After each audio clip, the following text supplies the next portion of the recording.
YouTube world, it's your boy Nightmare 10 once again, and I'm back with another video. This time, going to talk about CM Punk and the podcast with Colt Cabana that everyone's buzzing about here lately that broke the internet.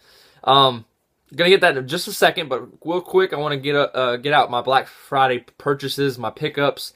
For those of you guys know, I usually, or that don't know, on Twitter, I haven't really done very many videos as far as YouTube, as far as Black Friday. But if you know, follow me on Twitter, I always go to Black Friday. This year I wasn't going to go, but decided to go anyway. Walmart's like 10 minutes away from me, so I figured, hey, what the heck, see what they have, and I'll pick up what they got. Wanted to go to Best Buy because there was a few there that I wanted, but I got some other people to pick some stuff up for me, and I just decided to get some things for just a little bit more expensive, and you'll see that here later. All right, let's get into it as I reach into the camera. All right. First of all, Harry Potter, Deathly Hallows Part 1 and Part 2. If you guys haven't, if you guys don't know this, I got the whole collection of Harry Potter, but these last two, so I had to get those to finish out. So hopefully here soon I'll get to watch all those through. All right. Then another one to complete my collection. I've got all the other Fast and the Furiouses. I had to get this. That is Tokyo Drift. They're finally going to address that movie. Yay. Alright. This one is the one that was $4 at Best Buy.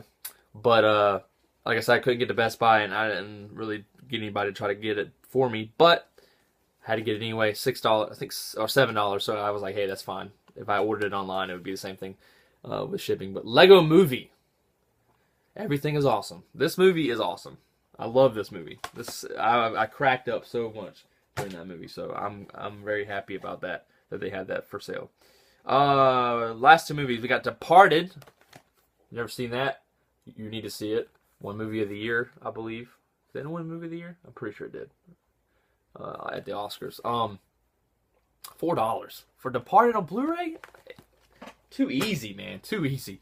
Another movie, I haven't seen this and I just spoiled it. But anyways, I haven't seen this yet. But Mud, Nightmare Baller 1, aka Nightmare Comics 1, aka Markeem, for those of you that know him like that. I asked him if this was any good. $4. He says an awesome movie, and I like Matthew McConaughey, so there you go. See if that's going to be any good. Can't wait to watch that. $4. I mean, you can't beat that. There was a lot I would have got if I had more money, but I was trying to save some money for Christmas and things like that. Justified Season 4. Last year I got 1 through 3. This year I had to get Justified Season 4. So that's on DVD, but hey, the other ones are on DVD, so I just kind of kept the trend there. I ordered some stuff on Best Buy. I got 3 seasons of Breaking Bad, various seasons. I think the last 2, and then or the one that was split. They split it into 2. Got the last 2, and also got season 2 and 3. I think 2 and 3, or just 2. I think I got like 4 of them. Yeah, 2, 3, and then the final 2. So I got 4 already, and 1 was on sale for whatever reason. I went to Walmart again today. I had to do a few things in town, so I went to Walmart again to see if they had anything left over that I would have wanted, just didn't pick up last night. So I got these 2. I got Django Unchained. As you can tell, I haven't even unwrapped these yet, and the promo thing's still on there. I got this for $7, and it comes with everything, so you can't beat that at all. So it's actually one of the few Quentin Tarantino movies I actually liked. So yeah, I know. It's just most of them are so bloody and gory, and I don't know. It's not my thing. This movie I hated on when I first watched it. I think part of me, because I just really loved Avatar at the time, so the fact that this movie was getting more love than Avatar, I was kind of, anyways, it kind of hurt me. I was like, man, screw this. So I think I kind of went into it not wanting to like it. So I'm going to watch it again. It's $4. I got it for $4 on Blu-ray. The Hurt Locker. So I want to watch that again. Markeem always rags me because I always hate on that movie, on this movie. So let's watch it again and see what I think. If I at least like it and I don't hate it as like I did before. I didn't hate it. I was bored out of my mind. So hopefully maybe I just watched it at the wrong time. So we'll see with that. And that's it. Like I said, I bought some things for my friends and things like that. But other than that, friends and family. Other than that, that's all I got. So let's go on and talk about the CM Punk podcast with Colt Cabana. It's making the internet go crazy. Everyone's liking it. CM Punk's finally speaking about his departure from WWE. So right now, I just want to spoil you, or I don't want to spoil you, but I want to warn you that if you don't want spoilers, you might want to back out. You might want to stop the video. If you just wanted to see the Black Friday stuff, you can stop the video, come back to it, and watch it after you've listened to the podcast. So, without further ado, let's get at it. Couple of bullet. I'm not gonna really go in order or anything like that because you guys know my memory's pretty bad. But just some things that I want to talk about. One thing I thought him, right when he was getting ready to leave, him talking to Vince and Vince hugging him and things like just the things, that whole conversation, and you guys will get it in detail when you listen to it, or if you've already listened to it. But that, like when he's talking to Triple H, and Triple H is like, well, you were basically in the main event when you fought Taker. It's like, and Punk's like, I'm not an idiot. I wasn't in the main event. Yes, I'm going to have the best match of the night, which I knew I was going to have, but I was not in the main event. I'm not an idiot. Like, you're clearly an idiot, apparently. He didn't say that, but, I mean, that's basically what he's, it's like, how do you not realize that's not the main event? Either you're the main event, or you're not. And he's like, you finished last. I mean, or the match last. The match that is last on the card is the main event. He's not an idiot. If you're not that, you're not the main event. So I thought that was very interesting. And then, Vince being all nice to him, and, from what he sounded, they were all kind of being nice to him and stuff. And then, then he gets fired on his wedding day. Like, they mailed him something, and he gets fired on his wedding day. Like, unbelievable. And he was like, I think he was talking about some checks he didn't get and stuff like that he was asking Triple H about, and Triple H just no-sold him, but then eventually he got fired on his wedding day. Unbelievable. But a couple other shocking things I thought. It was cool that he was basically the one behind the Shield, and they just made it their idea. I'm glad with who they went with, even though I kind of find it cool that he wanted Chris Hero in it. So I thought that was cool. But I think now looking at it, I like the way it is, but a lot of times that's how it is. When you hear that somebody else would have been fitting for it, you kind of like, well, that would have worked, but I like the way it turned out. I like Roman Reigns. I really do, as you can see right in the background, right there. His figure, I haven't put it on the wall yet. So let's see. What else was there to talk about? He talked about him and Ryback. I like Ryback. I really do.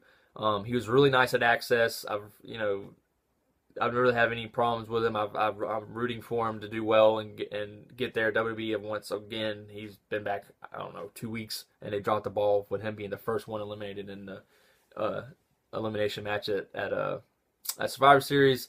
But hey, the poor guy. So I root for him. I root for guys like that don't get their rightful due. But in the same sense, I mean, he said what he had to say about Ryback. It is what it is. I mean, if you don't like it, you don't like it. I don't really know what else to tell you, but I don't know. I mean, it's all. I'm not saying it's not true, but I feel like I can't feel like Ryback doesn't feel like a malicious guy. I don't think he did. Like Punk's saying he did it on purpose, but I just don't think he hurt Punk on purpose. I just think he might not have been as good at the time. I mean, that's at that level you should be, responsible enough to be good and and help and protect people, but. He also talked about the way Ryback hurt Ziggler and things like that. So, but anyways, let's see, what else was there? I thought it was very shocking that WWE didn't have insurance. I guess I should have known that, but I don't really know the ins and outs of a lot of the things. So, the fact that they don't have health insurance is just crazy to me. It's just crazy. Like, I have insurance, which I work for an insurance company, but still, it's like Punk said, he could go to Starbucks and get freaking insurance. Like. That just baffles me. The NFL has insurance. I'm not sure if UFC does. And I understand the threats, or not the threats, the what's the word I'm looking for? The consequences, not the consequences. The risk, there you go. The risk that comes involved for an insurance company that would want to do it. And I'm sure the insurance would be skyrocketedly high. I just made up that word. But anyways, I just thought that was shocking. I couldn't believe that. Maybe I'm just the only one. What's another? Because apparently they're independent contractors, whatever. But yet they can't, like Punk said, they can't go venture out to their non-competition, aka UFC and other things. Oh, and what Vince said about UFC, oh my gosh. I'm not even a UFC fan, to be honest. I'll watch here and there, but I've never put a bit of money into UFC. I'll just be honest. But, well, I guess if I've ordered it, or if I've went to the bar and paid money, but I don't think that money technically goes to UFC. So the bar itself, would have purchased the pay per view or whatever. But he's like someone's gonna die in that ring, and it's like, and it just seemed like with Punk, like a lot of things he asked for, to kind of move into that, like a lot of things he asked for, he wouldn't get, or they would like, hold on just a second, we'll see about that, I'll let you know, and then someone else would do it. It's like Cena, or like he didn't give any examples for Cena, but that I remember. But he gave Triple H. He wanted to walk out with Chael Sonnen at UFC, and Vince went on his spiel about people gonna die. Someone's gonna die. I don't want you to be there. We don't want to be associated with that, which is stupid. But then Triple H ended up walking out with Mayweather. Like, okay, whatever. Stupid. I guess you could say UFC boxing different, but still. What else was there? Let's see. But yeah, it's like, and then Brock Lesnar. Now I don't necessarily think this would have been a good idea, but he wanted sponsors on his. He had some people coming to him with some pretty good offers for him for sponsorships, and he wanted to put them on shorts and wear like fighter shorts to the ring. But WWE was like, we'll see about that, or they kind of just nixed it all together. And then Brock Lesnar comes in and he gets it. Now, one thing I'll say about that is Brock Lesnar already had those sponsors. So they kind of, if they wanted Lesnar, they had to pretty much agree to that. So that's a little different there. And he didn't knock Lesnar at all. So it's just one of those things. And it's like he just seemed really smart. He cares about the business. He cared about, he wanted to get young guys over the Royal Rumble thing where he's talking about Rusev. Rusev was just going to come in there, kick him in the corner. He's like, no, man, do some stuff. Get some, he was trying to help the young guys, like a Kofi or a Rusev, and I think he mentioned a few others. And he's like saying, like, look, I'm gonna be the only one out there. Like, you guys have to hit me to get the whole wow factor. But, oh, they're beating up Punk. I'm like gonna be the biggest star in there. You guys have to do this. And it's like, I thought that was cool that he's really looking out for it. So I thought that was, I just think that very few people probably have that mentality. They probably look out for themselves. They don't want to step on anybody else's toes. And I understand the stepping on the toes thing, but man, you got to go for it, man.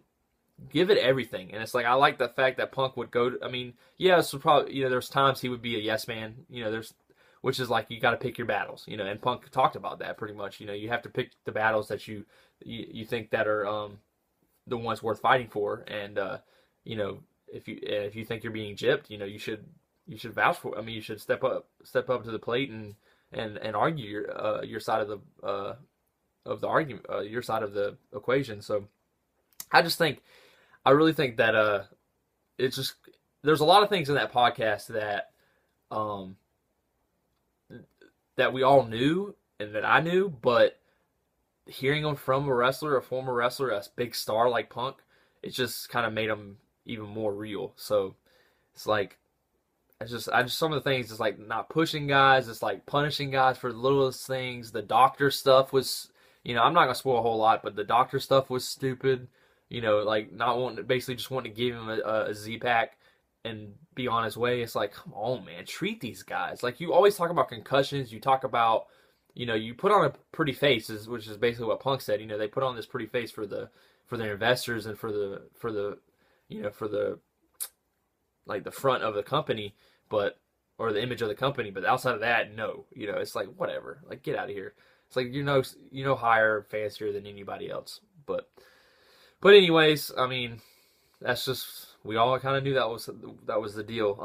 What else is there in that podcast I wanted to talk about? And as far as Punk, I've got, Punk, if I had to say that, and I tweeted to him, but if I had to say anything to Punk, I'd be like, you know what, man, have fun with your life, enjoy your married life with AJ, do whatever you want to do, get into comics like he's doing. Do what you want to do what makes you happy. It gives you a whole new perspective. Let's put it that way. Not that I just now knew this or anything, but it just really made me feel like, finally, or not finally, but, it makes you see things from their perspective. Like, Rock going out to movies is like, a lot of times us as fans, and everybody gets in that spot. I don't care who you are. At some point, you're selfish for certain guys. Like, you want to see them do certain things. You want to see them stay, their career last longer. You just do. Sean, I loved the way he went out, but more. I would have taken every match I could have gotten past the WrestleManias for that. But I'm glad he does. If he comes back, I kind of somewhat won't like it, but in a sense because he went out good. But of course, I'd love it. I'm gonna. It's Shawn Michaels, my favorite wrestler, so that's kind of how I feel about Punk. If he wants to come back, by all power to him, man. But man, he just was burnt out, and they weren't doing. He wasn't happy. And I understand it's like, well, poor. People would say, oh, Punk didn't get his way. None of the stuff went his way, and blah blah blah. It's like, dude, he went with a lot of stuff that he didn't like. And there's some things he just wasn't going to stand for. He's like, it's ridiculous. And the money thing, he's like, he truly believed he deserved to get as much money as Cena, Rock, Takers, Triple H's of the world or of the company. And it's like, I don't blame him for that one bit. So, anyways, I think that's pretty much it. Like I said, Punk, he can do whatever he wants, man.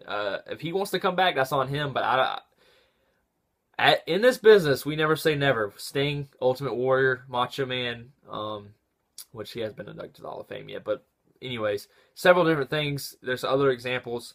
Some people probably thought that Shawn would never come back, but he did. So it's just never say never, but I think it's going to be a while. And I don't know if Punk will ever come back. Will he? We'll discuss that in a future video, I guess, if he does come back. So, anyways, that's all this video is going to have. It's 16 minutes long. I'm sorry, you guys, that this was this long, but I wanted to get those thoughts out there and show you my Black Friday stuff kind of in the same video because there wasn't much. So, hope you guys didn't think this was too long, and hope you guys will like, subscribe, and just stay tuned for the next video. I'm not sure what it'll be, but should be some cool things coming up. So, all right, guys, thanks. Peace.